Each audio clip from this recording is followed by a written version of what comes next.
Dan kita perlu hati-hati betul memasang niat ini, menjaganya. Di dalam kitab Al-Jawahirul Lu'lu'iyah ya, diceritakan bahwasanya ada dua orang saudara, walaupun saudara gawiannya berbeda jauh. Salah satunya ini abid, ahli ibadah, yang satunya ahli maksiat, padahal saudara itu. Kemudian faja'a iblisu yauman ilal abid. Iblis suatu hari itu datang kepada yang ahli ibadah ini, dan kemudian berkata kepada ahli ibadah itu, wa asafa ya, alaika dhayya'ta umraka fi hasri nafsik. Kasihan sekali bahasa kita ini, kasihan sekali engkau itu menghabiskan umur engkau untuk menjaga hawa nafsu engkau. Jadi ingin sesuatu ditahan karena Allah. Wa id'abi badanik, dan engkau membuat badan engkau ini lelah beribadah. Terus ngapain kan? Menyakiti awak aja, kata iblis begitu. Rupanya ucapan ini masuk juga ke pikiran ahli ibadah itu. Jadi kita ini hati-hati menyambat orang itu. Ngapain sholat karena nambah sugih juga. Kita ngomong begitu, ini kayak omongan iblis ini. Hati-hati. Karena bisa jadi masuk ke pikiran orang tadi, orang yang awalnya taat, gara-gara ucapan kita tadi bisa kepikiran, oh iya ya, saya kenapa sholat terus, beribadah terus, berbuat baik, tapi kok begini. Rupanya si ahli ibadah itu kemudian dalam diri berkata, la'alli anzilu ila akhi fi asfalid dar ya. Andai aku ini turun ke bawah, rumahnya ini tingkat, jadi yang ahli ibadah di atas, saudaranya di bawah, baiknya aku ini turun aja ke bawah, mengawani ya, wa uwafiquhu ala ma huwa fih minal ladzat, dan aku kemudian bergabung dengan saudaraku di bawah ini untuk mendapatkan banyak kenikmatan maksiat. Summa atubu, kemudian aku akan tobat. Nah, orang ahli ibadah dapat bisikan iblis kemudian mikir begitu. Kada suah lagi bermaksiat, sekali-kali barang kena bertobat. Ini pikirannya si ahli ibadah. Wa amal asi faqat istaiqadha min sukrihi. Sementara adiknya tadi, saudaranya yang sedang maksiat itu mabuk, dia bangun dari mabuknya, sadar. Fa wajada nafsahu fi halatin radi'ah. Dia kemudian mendapati dirinya itu dalam kondisi yang sangat buruk. Qad bala ala thiyabihi, tekamih, terkencing di bajunya. Orang mabuk itu kan kondisinya nggak karu-karuan kan. Belum pernah dapati orang naik motor di Gunung Alaban situ. Kita naik motor juga. Kenapa mereng-mereng nih? Mereng-mereng akhirnya nabrak itu tempat jualan bensin orang. Padahal di kiri, jualan bensinnya itu di kanan. Nabrak ke situ. Kita dari jauh melihatnya, kenapa ini? Yang pas di depan itu Gunung Alaban, komplek perumahan guru itu ya, di simpangannya itu ada jualan bensin. Kata itu tetangga itu, mabuk Pak ya, mabuk. Jadi orang mabuk itu berjalan gitu, kada lurus lagi, nggak bisa. Dia mendapati dirinya dalam kondisi buruk tadi, tekamih di baju. Wa huwa matruh ala turab, dia itu terbaring di tanah, kada tahu lagi tanahkah kada, kalau mabuk ya kayak gitu. Kemudian dia berkata, qad afnaitu umri fil ma'asi, aku telah menghabiskan umurku untuk maksiat. Rupanya menyesal melihat kondisi kada bagus itu. Wa akhi yataladzatu bi ta'ati rabbih, Sementara saudaraku itu bernyaman-nyaman taat ibadah kepada Allah. Jadi ingat keingatan ya, saudara nyamannya pang ibadah. Sementara yang ibadah berpikir nyamannya pang itu maksiat. Kemudian diceritakan di kitab ini summa taba wa nawa al khaira. Kemudian yang ahli maksiat ini bertobat dan berniat untuk berbuat baik tobatnya. Kemudian dia naik ke atas rumah. Naik ke atas rumah, bukan ke atas rumah ya. Naik ke lantai atas mau bersama dengan saudaranya yang ahli ibadah. Sementara yang ahli ibadah tadi mau turun ke bawah, mau ikutan benyaman-nyaman bermaksiat. Rupanya atas kehendak Allah terjatuh nang di atas, terjatuh. Menimpa yang di bawah ini, mati berdua. Jadi yang ahli ibadah ini mati dalam su'ul khotimah karena apa? Berniat ingin bermaksiat. Yang ahli maksiat ini mati dalam niat yang baik. Membaca kisah ini, hati-hati kita ini masang niat itu. Sudah lawasnya beribadah, berniat maksiat bang setumat-tumat, kita bertobat. Allah bisa matikan dalam kondisi niat yang buruk, itu termasuk su'ul khatimah. Mudah-mudahan Allah jaga kita ini, niat kita senantiasa istiqomah hingga Allah wafatkan kita dalam niat yang baik. Walaupun cerita atau kejadian seperti ini, kata Imam Ibnu Hajar Al-Haytami di dalam Fathul Mubin, itu kondisinya sangat jarang. Yang banyak itu adalah kalau inya taat, matinya insya Allah baik. Dalam hadis itu kan Rasul katakan, yub'atsu kullu 'abdin 'ala ma mata 'alaih. Setiap hamba itu dibangkitkan nanti dalam kondisi bagaimana dia itu mati. Imam Al-Munawi dalam Faidul Qadir ketika menjelaskan ayat ini, ayyamutu 'ala ma 'asha 'alaih, yakni orang itu akan Allah wafatkan dalam kondisi keadaan bagaimana dia itu kebiasaannya selama hidup. Biasa taat, Allah matikan dalam kondisi taat, dan kemudian Allah bangkitkan nanti dalam kondisi seperti itu juga. Itu kebanyakannya. Tapi ada orang kayak gini tadi, ahli ibadah matinya maksiat. Na'udzubillah. Di kitab Al-Kabair ya, Imam Az-Zahabi itu juga menceritakan ada orang ahli ibadah yang biasa bahari itu naik ke menara kalau mau azan. Jadi sidin ini azan.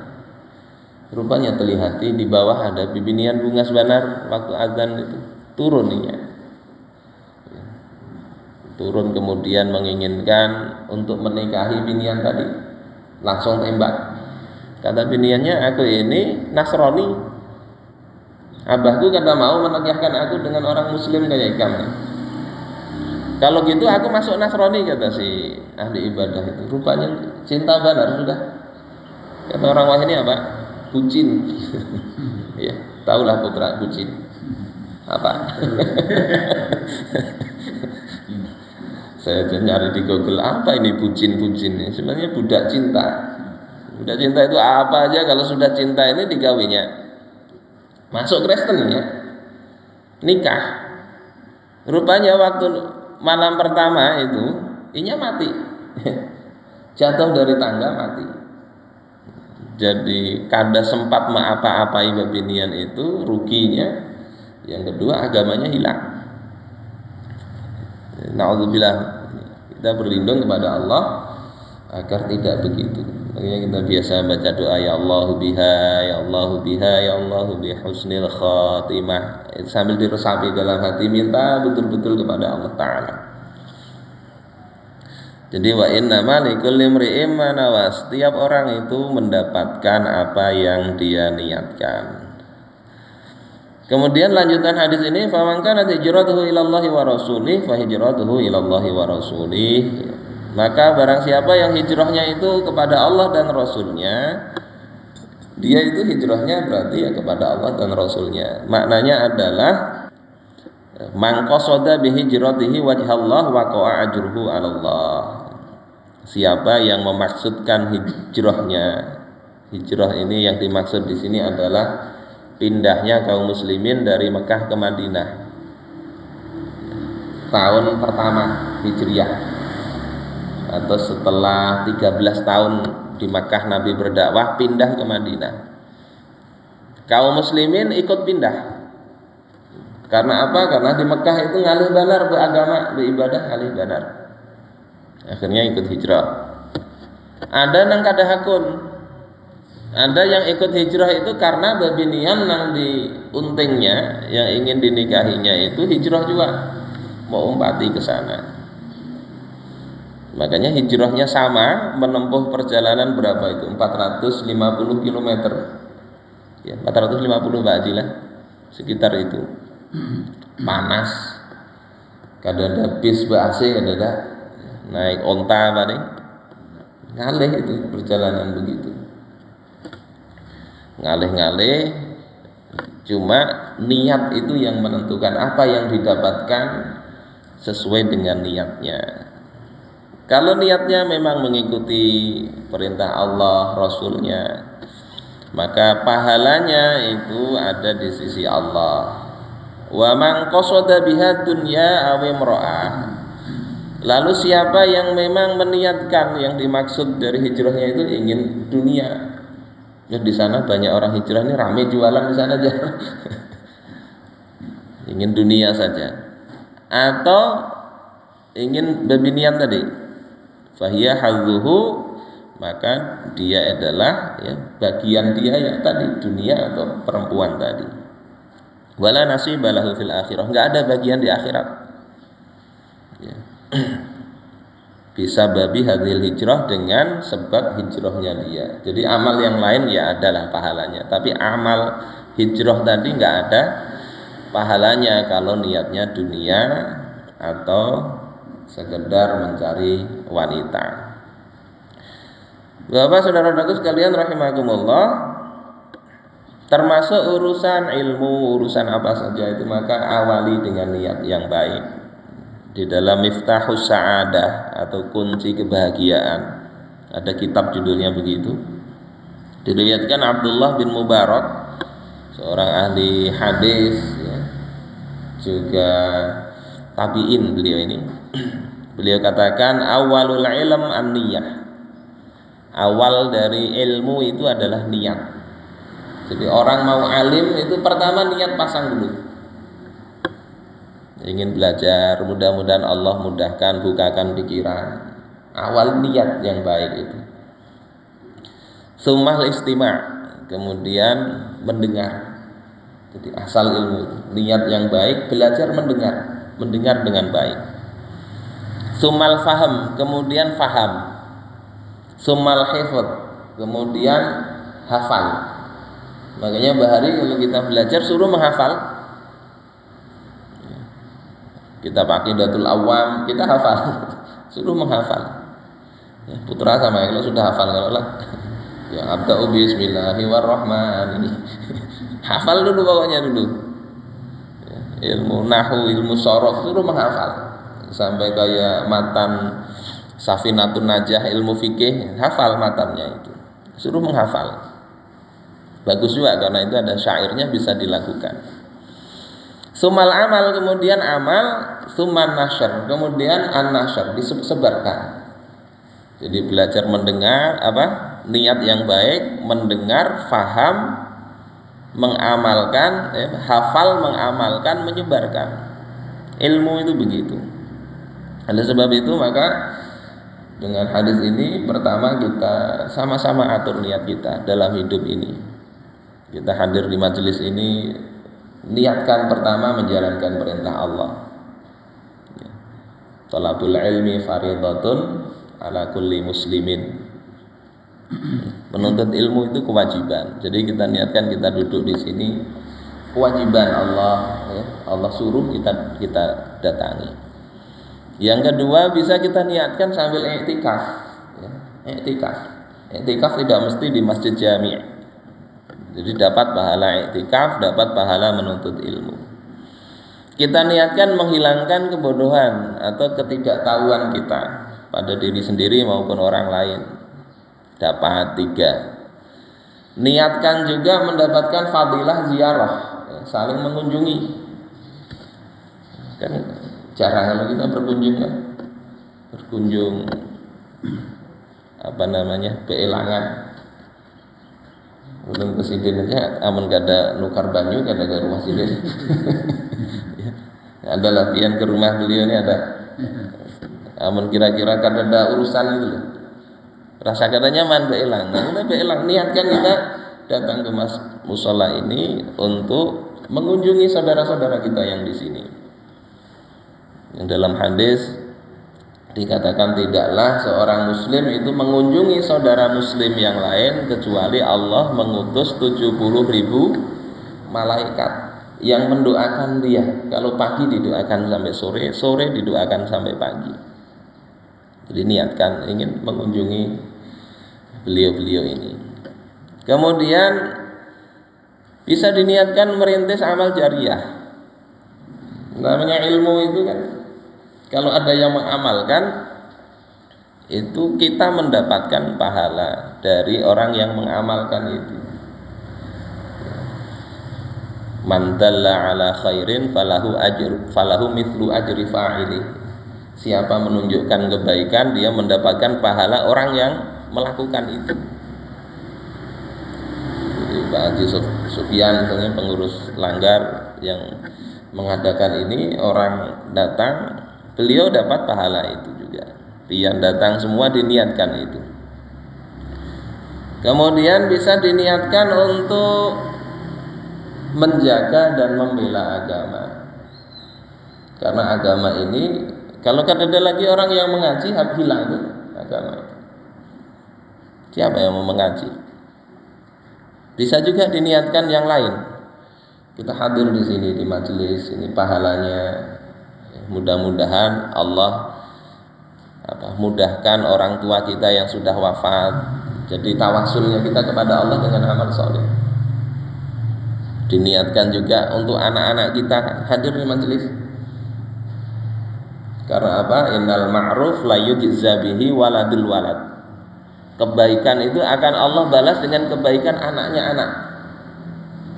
Jadi zuriat anak yang baik itu bisa dimulai dari orang tuanya. Niatkan amal-amal soleh itu jangan untuk sekedar diri sendiri, tapi juga diniatkan mudah-mudahan kita mengaji begini, anakku ini Allah jadikan juga nanti orang yang senang mengaji. Kita berbuat baik, niatkan mudah-mudahan Allah juga jaga anak-anak kita itu. Dan banyak niat-niat yang baik yang bisa kita gabungkan ya, dalam satu aktivitas. Jadi ini amalnya dari hadis ini, sehingga kata Imam Asy-Syafi'i hadis ini sepertiga daripada ilmu, ya, sepertiga dari agama kata Imam Asy-Syafi'i. Ya. Hadzal hadis thulusul ilm. Hadis innamal a'malu binniyat ini sepertiga dari ilmu dan masuk di dalam sab'ina baban minal fiqh. 70 bab fikih itu pakai hadis ini. Bapak saudara-saudaraku sekalian rahimakumullah, terakhir saya ingin sampaikan ada hadis dalam Sahih Bukhari. Ini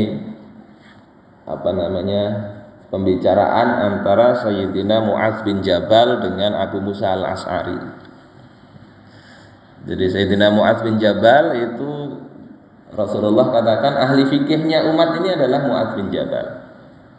Beliau bertanya, "Ya Abdullah, wahai Abdullah." Nama Abu Musa al-Asy'ari itu Abdullah bin Qais, yang dikenal Abu Musa al-Asy'ari. "Wahai Abdullah, kaifa taqra'ul Qur'an?" Bagaimana engkau itu caranya membaca Al-Qur'an? Beribadah baca Al-Qur'an bagaimana? Maka kata Abu Musa, atafawwaquhu tafawwuqan. Ya, aku baca aja sekuatku. Kemudian Abu Musa bertanya balik, fa kaifa taqra'u anta ya Mu'adz? Terus bagaimana cara engkau ibadah baca Al-Qur'an itu wahai Mu'adz? Maka kata Sayyidina Mu'adz, anamu awwalal lail. Aku guring dulu. Jadi kalau tadi Abu Musa ini baca dulu sekuatnya, mbah itu guring. Jadi kata Sayyidina Mu'adz, aku guring dulu di awal malam. Fa'akumu, kemudian aku baru bangun nanti. Faqad qadaitu juz'i minan naum. Maka dengan begitu aku telah menunaikan bagian badanku ini, hak badan untuk tidur ditunaikan, sudah tidur. Jadi tidur itu diniatkan bisa tadi memberikan hak kepada tubuh. Ya. Kemudian fa'aqra'u ma kataballahu li. Kemudian aku baru membaca Al-Qur'an, ya, qiyamul lail. Fa'ahtasibu naumati, maka aku mengharapkan tidurku tadi itu dibalas oleh Allah dengan pahala. Kama ahtasibu qaumati, sebagaimana ibadahku itu juga dibalas dengan pahala. Jadi ini Sayyidina Mu'adz bin Jabal, beliau tidur itu berarti diniati pertama memberikan hak kepada tubuh. Yang kata Rasulullah, sesungguhnya diri engkau itu punya hak, dikasih waktu istirahat, kasih makan dan sebagainya, hak tubuh diberikan. Yang kedua, Sayyidina Mu'adz ini tidur diniati nanti supaya kuat beliau beribadah untuk bangun berikutnya. Sehingga kata Imam Ibnu Hajar Al-Asqalani, perbuatan yang mubah, yang boleh seperti tidur tadi, ketika memang diniati yang baik, itu bisa diharapkan pahalanya. Berbeda dengan tidur karena sekedar keuyuhan, capek benar ya sudah. Tidur sekedar melampiaskan keinginan tadi, beda dengan tadi dimasukkan dalam hati ini untuk menguatkan ibadah, memberikan hak kepada badan. Termasuk aktivitas yang lain, pian memberi duit kepada istri, anak, niatnya yang bagus. Jangan merasa itu berat, tapi tunaikan itu adalah kewajiban yang Allah berikan untuk menafkahi itu. Terhitung sedekah. Bayari sekolah kanakan. Jangan dalam hati merasa oh ini bayar lagi. Kayak apa? Anak mau pintar kayak itu. Membayari aja kan ada ikhlas. Jadi diniatkan ini untuk pendidikan anak. Saya ada teman itu ya, sekarang hafiz Quran dan imam di salah satu masjid. Itu orang tuanya kadang kaya, tapi menyekolahkan anak kadang mau dibayari orang, ini bayari seorang. Jadi mamanya yang membayari, walaupun kadang banyak duit. Aku hendak juga membayari, mengongkosi anak. Niat itu penting, orang tua itu ya, termasuk memasak dan hal-hal yang biasa di dalam kehidupan. Kalau diniati yang baik, insya Allah Allah berikan pahala dan keberkahan dalam hidup kita ini.